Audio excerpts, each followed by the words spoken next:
Je viens de poster une story là, je pensais j'ai souvent une tête de décoiffée parce que je suis projecteur en human design et donc il faut que je m'allonge, une fois de temps en temps dans la journée pour maintenir mon niveau d'énergie. Bref, tu sais, c'est quand c'est au niveau 1, tu découvres des trucs sur toi, tu es là. Non, mais faut que je me justifie pas, je t'explique. C'est très drôle. C'est très joyeux. Le code du jour, il est très, très cool. C'est euh, je ne suis pas, je suis ailleurs. Je ne suis pas ici, je suis ailleurs. C'est pour, en fait, il y a eu ce feedback encore de la vie qui dit, mais j'ai repris un accompagnement, je vous en ai parlé, pleurer mes cheveux, bref. Et le fond est important, le fond est important. J'ai repris un accompagnement et j'ai encore eu un feedback de la vie qui me dit, ah d'accord, donc tu n'as pas la formation de coach, faudra peut-être voir pour te former, je ne sais pas, tu prends ce qui est juste pour toi, tu laisses le reste. Donc j'écoute, je prends le code, je prends le feedback de la vie et je me dis, ok, cette question de la légitimité, elle va toujours revenir. Donc, il n'y a plus de coach. Il n'y a plus le mot coach dans mon vocabulaire. Ce n'est pas du coaching, c'est des codes. C'est des codes vibratoires.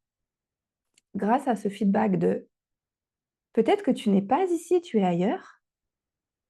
Tac, j'en fais quoi? Ok. Code vibratoire. Le... Souvent, on en fait un drame. On a confondu, je parle que de moi encore une fois, je te transmets mes codes. La... On a confondu la douleur et la souffrance. La douleur, c'est ok, c'est je dois accueillir, je dois accepter, ça fait mal à l'ego, au mental. Et au fond, derrière ça, qu'est-ce qui est juste là-dedans?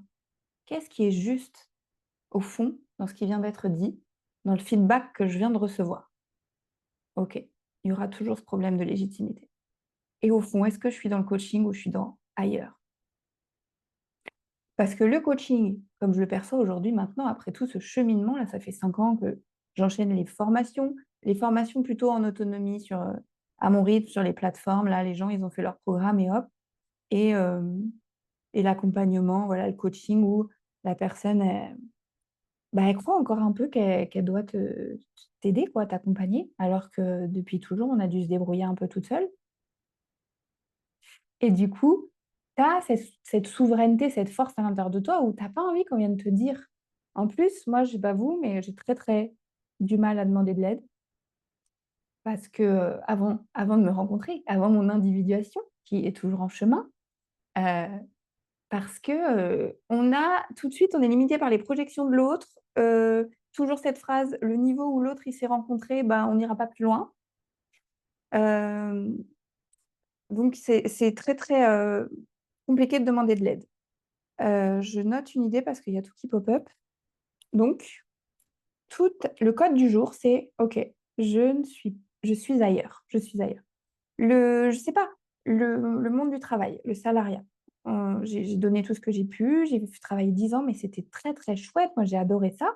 Et au bout d'un moment, je sentais que c'était plus juste. Mais j'avais pas le courage de reconnaître que c'était plus juste et que si je partais, j'allais faire quoi et tout ça, toutes les peurs. Ben, la vie m'a dit, le salariat, c'est fini pour toi. Je me suis fait licencier en langage humain.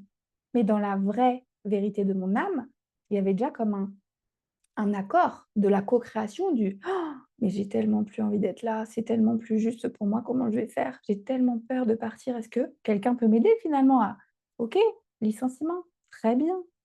Après la douleur, je ne sais pas pourquoi, quelques temps plus tôt, j'étais repartie faire des études dans le sport pour être prof de sport. J'ai pas donné suite, j'ai eu ma licence et un début de master et je suis partie parce que pareil, c'était plus juste. Le, 2 mois plus tard, 2 mois après le licenciement, je me fais recontacter pour être formatrice de maître nageur, le métier, le poste au top, les horaires au top, le truc au top. En quoi est-ce que tu es ailleurs et en quoi est-ce que on peut avoir l'humilité derrière la douleur, derrière l'acceptation, le fait d'avoir accueilli le truc, de reconnaître que oui, effectivement, il y avait un truc qui était juste là-dedans, mais je voulais pas l'entendre de cette manière. J'étais pas prête à le recevoir par ces personnes-là, cette situation-là, de cette façon-là. Mais effectivement, derrière, il y a un code hyper intéressant pour mon évolution, pour mon individuation, pour marcher vers moi. Il y en a plein comme ça. Euh, L'hypersensibilité. Je suis trop sensible. Des années, j'étais trop sensible. Je comprends pas. Ok, en quoi ça te mène vers toi? T'es là pour amener quoi? Qu'est-ce que tu... Voilà. Et de voir les choses autrement à chaque fois, shifter en je mets de l'amour et je mets de la sécurité. Quand on n'arrive pas en fait à transposer, à transformer, pour moi, c'est vraiment qu'on n'arrive pas à mettre de l'amour là-dessus, qu'on n'arrive pas à se sentir en sécurité avec ça, sous plein d'aspects différents, sous plein d'angles différents. Je voulais déplier encore le propos, mais je sens que tout est dit. Si tu as des questions, on se retrouve en commentaire et prends soin de toi.